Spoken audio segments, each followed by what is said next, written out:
Oke, baik. Terima kasih atas kesempatan yang diberikan kepada saya. Di sini saya akan membuat video yang berdurasi 25 menit. Video ini berisi tentang cara melakukan korupsi di NTT yang paling efektif. Video ini untuk pemenuhan ujian akhir semester dengan mata kuliah Pendidikan Anti Korupsi. Oke, baik, perkenalkan, nama saya Rosa Angelica Mado, mahasiswa semester 6 Prodi Sosiologi FISIP Undana. Korupsi adalah tindakan seseorang yang menyalahgunakan kepercayaan dalam suatu masalah atau organisasi untuk mendapat keuntungan. Tindakan korupsi ini terjadi karena beberapa faktor yang ada di dalamnya.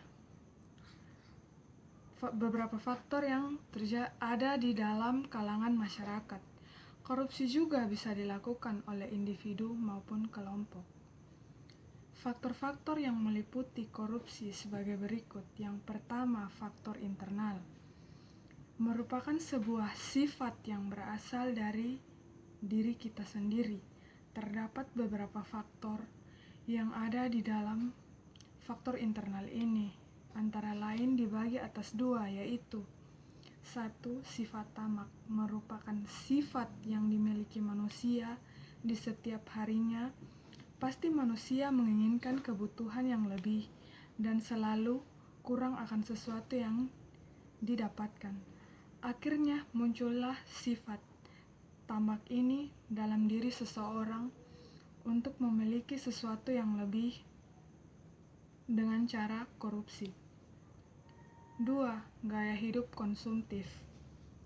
Ini didasarkan oleh manusia-manusia di dunia, di mana manusia pasti memiliki kebutuhan masing-masing, dan untuk memenuhi kebutuhan tersebut, manusia harus mengonsumsi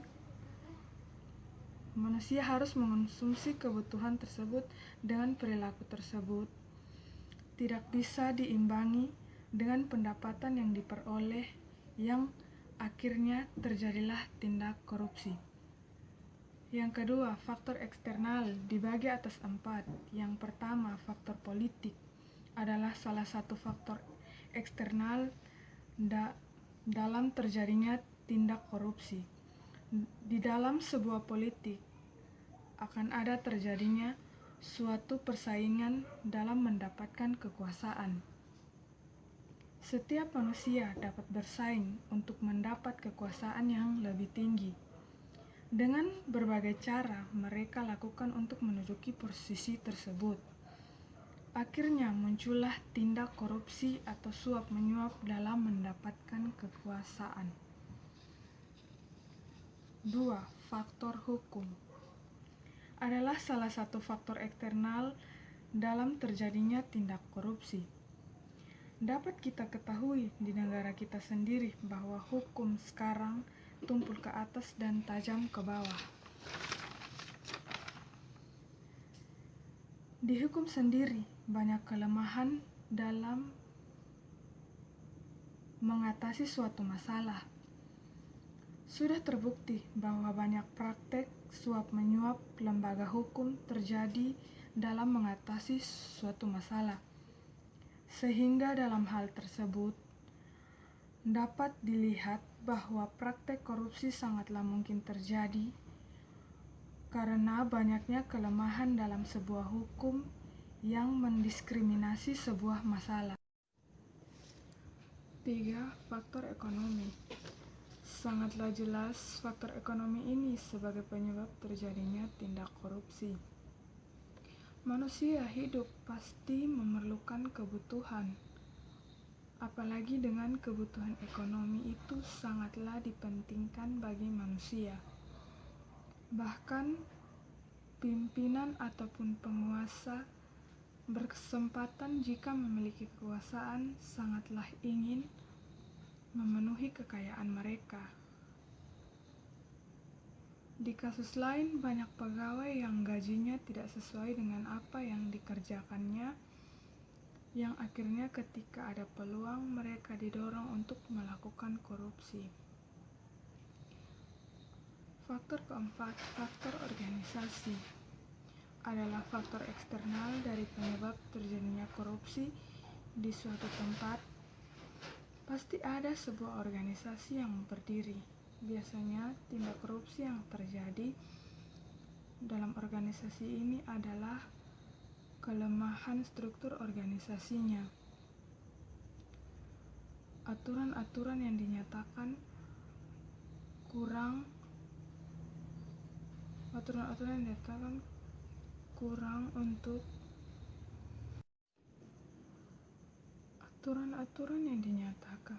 kurang baik, kemudian kurang adanya ketegasan dalam diri seorang pemimpin.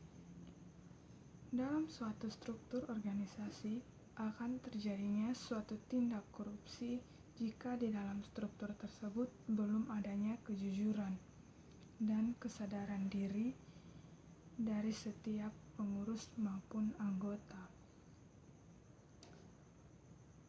Modus korupsi dana desa yang sering dilakukan oleh para kepala desa. Yang kita ketahui bahwa di NTT banyak sekali kepala desa yang melakukan korupsi. Modus-modusnya itu seperti berikut. Yang pertama, membuat rancangan anggaran biaya di atas harga pasar, terbuka dengan menggunakan potensi lokal desa. Misalnya, pengadaan bahan bangunan di toko bangunan yang ada di desa, sehingga bisa melakukan cek bersama mengenai kepastian desa sehingga bisa melakukan cek kepastian biaya atau harga-harga barang yang dibutuhkan. 2. Mempertanggungjawabkan pembiayaan bangunan fisik dengan dana desa, padahal proyek tersebut bersumber dari sumber lain. Modus ini hanya bisa terlihat jika pengawas memahami alokasi pendanaan oleh desa. Modus seperti ini banyak dilakukan karena relatif tersembunyi. Karena itulah APBDS harus terbuka agar seluruh warga bisa melakukan pengawasan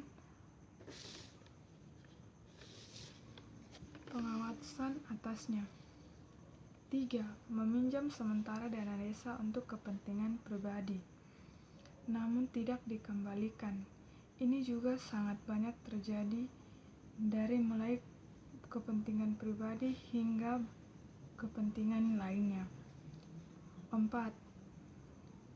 Pungutan atau pemotongan dana desa oleh oknum pejabat kecamatan atau kabupaten.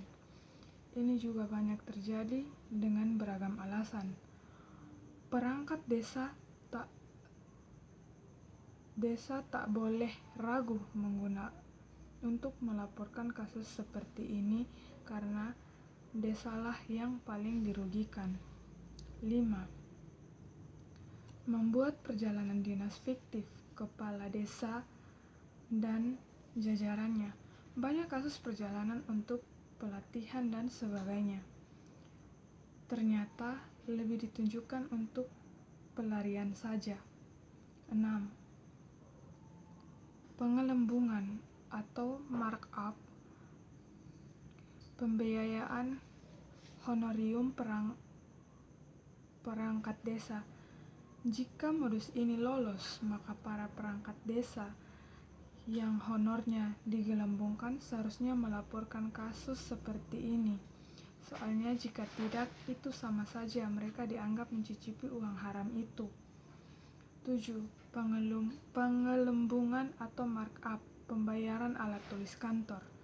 Ini bisa dilihat secara fisik, tetapi harus pula paham apa saja alokasi yang telah disusun. 8. Memungut pajak akan retribusi desa, namun hasil pungutan tidak disetorkan ke kas desa atau kantor pajak. Pengawas harus memahami alur dana menyangkut pendapatan dari sektor pajak ini. 9. Pembelian inventaris kantor dengan dana desa namun peruntukannya secara pribadi. 10. Pemangkasan anggaran publik kemudian dialokasikan untuk kepentingan perangkat desa. Publik harus tahu alokasi pendanaan dana desa agar kasus ini tidak perlu terjadi. 11. Melakukan permainan atau kong kali kong dalam proyek yang didanai dana desa. Bisa ditelusuri sejak dilakukannya masyarakat desa dan aturan mengenai larangan menggunakan jasa kontraktor dari luar.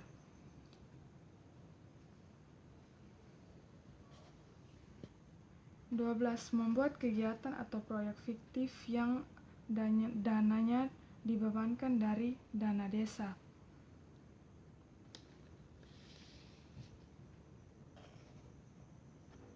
Ciri-ciri korupsi dibagi atas 10, yaitu yang pertama biasanya melibatkan lebih dari satu orang. Kedua, terlibat dengan sesuatu yang serba rahasia kecuali yang telah berakar. 3. Melibatkan elemen kewajiban dan keuntungan timbal balik. 4. Pelaku biasanya berlindung di balik pembenaran hukum. Yang kelima, pelaku adalah orang yang berpengaruh dalam mengambil keputusan. Yang keenam, mengandung penipuan kepada badan publik atau masyarakat umum. Ketujuh, pengkhianatan kepercayaan. Kedelapan, melibatkan fungsi ganda yang kontradiktif. 9. Melanggar norma-norma, tugas dan pertanggungjawaban. Yang ke-10, kepentingan umum di bawah kepentingan pribadi dan golongan. Dampak yang dapat ditimbulkan dari korupsi. Yang pertama, runtuhnya akhlak, moral, integritas, dan regulitas bangsa. Yang kedua, adanya efek buruk bagi perekonomian negara. Yang ketiga, korupsi memberikan kontribusi bagi matinya etos kerja masyarakat. Yang keempat, terjadinya eksploitasi sumber daya alam oleh sekelompok orang. Yang kelima, memiliki dampak sosial dengan menurunnya human capital. Menurut saya, cara melakukan korupsi yang paling efektif adalah yang pertama, mencari celah untuk melakukan korupsi dengan efektif. Yang kedua, melakukan korupsi dengan embel-embel budaya atau tradisi di daerah setempat. Yang ketiga, menggunakan kekuasaan untuk melakukan tindak korupsi. Yang keempat, memanfaatkan keadaan hukum Indonesia yang sekarang ini tajam ke bawah dan tumpul ke atas dengan mereka melakukan korupsi dengan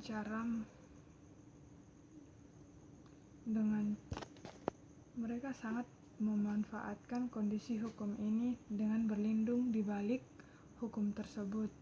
Yang kelima, pandai dalam memanfaatkan situasi seperti sekarang ini, yang dimana terjadinya pandemi COVID-19. Dengan adanya pandemi ini, pemerintah mengucurkan dana sebesar triliunan rupiah untuk penanganan kasus ini.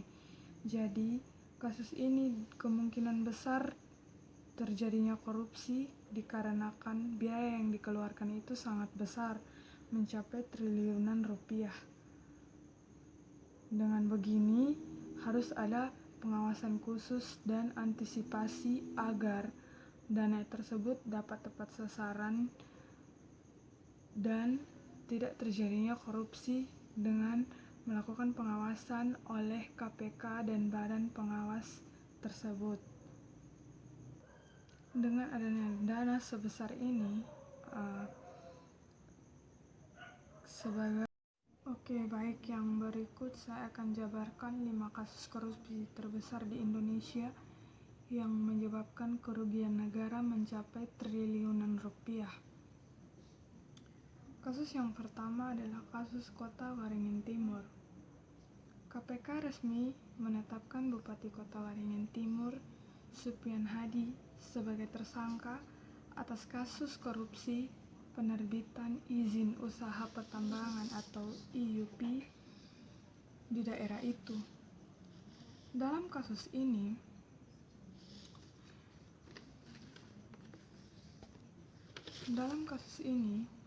negara tercatat mengalami kerugian hingga 5,8 triliun dan 711.000 dolar Amerika Serikat. Supian juga kader PDIP ini diduga menguntungkan diri sendiri dan korporasi dalam kepemimpinan IUP kepada 3 perusahaan, yakni PT Fajar Mentaya, kedua PT Billy Indonesia, dan yang ketiga PT Aryas Iron Mining pada periode tahun 2010 sampai tahun 2015. Kasus korupsi terbesar kedua di Indonesia adalah kasus BLBI, kasus korupsi bantuan likuiditas NAK Indonesia atau BLBI, yang telah bergulir sejak lebih dari 1 tahun ini, juga menjadi salah satu kasus besar korupsi yang pernah ada di tanah air. Hingga kini, kasus yang membelit sejumlah petinggi negara dan perusahaan besar ini masih juga belum memenuhi titik terang. BLBI adalah program pinjaman dari Bank Indonesia kepada sejumlah bank yang mengalami masalah pembayaran kewajiban saat menghadapi krisis moneter 1998. Bank yang telah mengembalikan bantuan mendapat surat keterangan lunas atau SKL. Namun belakangan diketahui SKL itu diberikan sebelum bank tersebut melunasi bantuannya. Menurut keterangan KPK, kerugian negara akibat kasus korupsi ini mencapai 3,7 triliun. Penyelesaian kasus ini yang ditargetkan rampung 2018 pun kembali molor hingga pertengahan tahun 2019. Kasus ketiga korupsi terbesar di Indonesia adalah kasus EKTP. Kasus pengadaan EKTP yang menjadi salah satu kasus besar korupsi yang paling fenomenal terjadi di Indonesia. Kasus yang menyeret mantan Ketua Umum Partai Golkar, yaitu Setia Novanto. Ini total kerugian negara mencapai 2,5 triliun. Setidaknya ada sekitar 280 saksi yang telah diperiksa KPK atas kasus ini,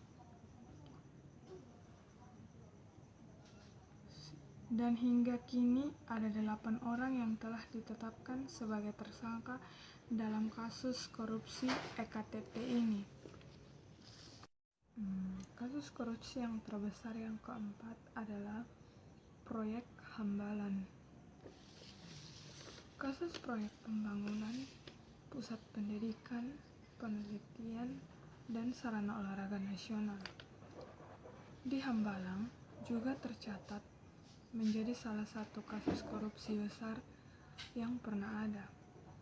Nilai kerugiannya mencapai 706 miliar rupiah. Pembangunan proyek Hambalan ini direncanakan dibangun sejak masa Menteri Pemuda Olahraga Andi Malarangeng. Dengan menghabiskan anggaran sebesar 1,2 triliun, Proyek yang ditargetkan rampung dalam waktu 3 tahun ini merangkak hingga akhirnya aliran dana tersebut terendus oleh KPK. Kasus korupsi terbesar terakhir adalah yang dilakukan oleh mantan Presiden RI kedua, yaitu Pak Soeharto. Soeharto disebut-sebut telah melakukan tindak pidana korupsi terbesar dalam sejarah dunia. Kekayaan negara yang diduga telah dicuri oleh Soeharto berkisar 15 hingga 35 miliar dolar Amerika Serikat atau sekitar 490 triliun rupiah. Lembaga internasional yang memerangi korupsi yakni Transparency International merilis bahwa Soeharto menjadi salah satu tokoh paling korup di dunia. Diperkirakan masih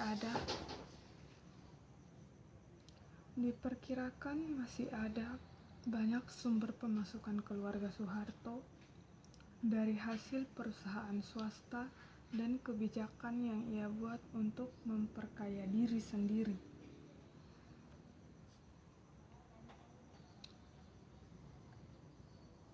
Agenda reformasi sebagaimananya dianut ke dalam Draft MPR nomor 11 tahun 1998 yang berbicara soal penyelenggaraan negara bebas korupsi. Nah, bagi kami, upaya pemberantasan kasus Soeharto ini adalah salah satu bentuk menjalankan amanat reformasi yang belum tuntas. Terkuaknya kasus korupsi Soeharto ini dengan adanya era reformasi, di mana ia dapat dilengsarkan pada Mei 1998 sebagai seorang Presiden Republik Indonesia yang berhasil diturunkan dari jabatannya sebagai presiden dikarenakan banyaknya terjadinya kasus. Pada waktu itu, mahasiswa melakukan demo besar-besaran untuk menurunkan Presiden RI kedua dari tahta presiden tersebut karena telah melakukan banyak hal yang melanggar hukum. Salah satunya adalah tindak Soeharto dilengsarkan dari jabatannya dikarenakan dia melakukan banyak tindakan yang melanggar hukum. Yang paling utama tindakan yang melanggar hukum yaitu korupsi dan sebagainya. Kasus-kasus tersebutlah yang membuat dia dilengsarkan dari jabatannya. Oke, baik. Saya sudah jelaskan mengenai korupsi secara luas di seluruh Indonesia. Sekarang saya akan menjelaskan korupsi yang terjadi di NTT 5 tahun terakhir. Terdapat 5 kasus dalam 5 tahun terakhir ini. Data ini saya ambil dari Kapolres Kupang Kota dalam rentan 5 tahun terakhir korupsi yang terjadi di NTT. Yang pertama, dari rentang waktu 2014 sampai 2015 terjadi sebanyak 3 kasus, yaitu di mana kasusnya sama tapi pelakunya berbeda, mengenai korupsi mengenai pengadaan atribut menjelang pemilu. Dari rentang 2017 sampai 2018 terdapat 2 kasus yang sama tapi pelakunya berbeda, yaitu dugaan tindak pidana korupsi mengenai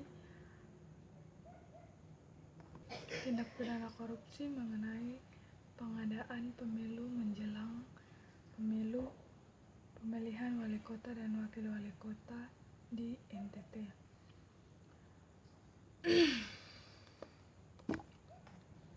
Dari data-data tersebut, kita dapat simpulkan bahwa angka korupsi yang terjadi di NTT masih sangat rendah. Bahkan 5 tahun terakhir hanya tercatat sebanyak 5 kasus. Data-data tersebut kami peroleh dari Kapolres Kupang Kota melalui Kabid Humas yang memberikan file tersebut. File ini sudah pernah digunakan dalam pengerjaan tugas tengah semester untuk mata kuliah pendidikan anti korupsi. Tapi saya tambahkan materi ini di dalam pengerjaan video pembuatan untuk mengerjakan ujian akhir semester masih mengenai korupsi, makanya saya tambahkan. Dan data-data ini juga sangat bermanfaat karena dengan begini kita juga dapat mengetahui bahwa di NTT juga terdapat beberapa kasus yang terseret, beberapa orang yang terseret dalam kasus ini. Sungguh, mengapa sampai mereka bisa melakukan korupsi? Pasti banyak berbagai alasan mengapa mereka sampai melakukan korupsi tersebut.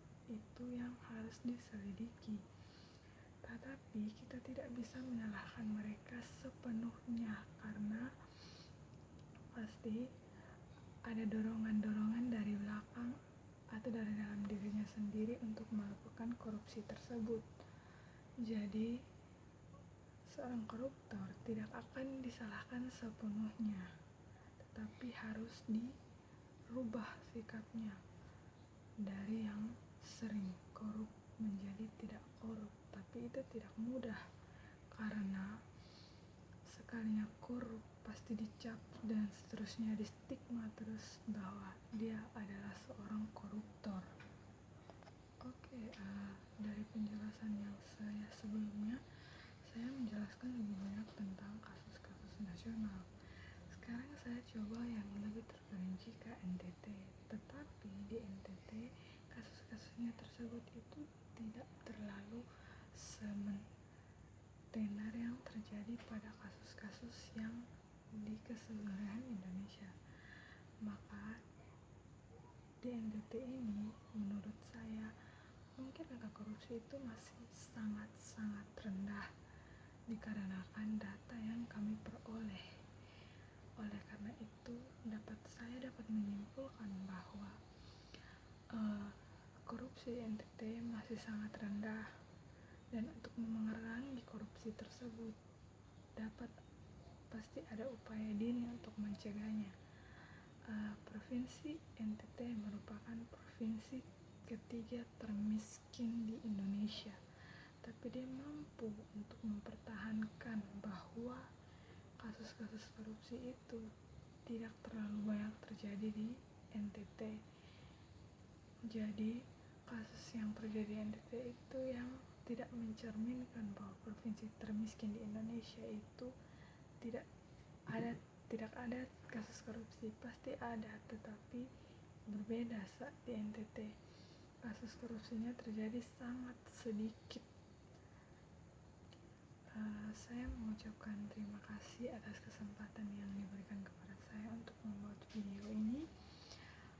Saya mohon maaf atas kesalah-salah kata dalam pembuatan video ini atau kurang mengerti dengan penjelasan saya mengenai video ini. Mohon maaf.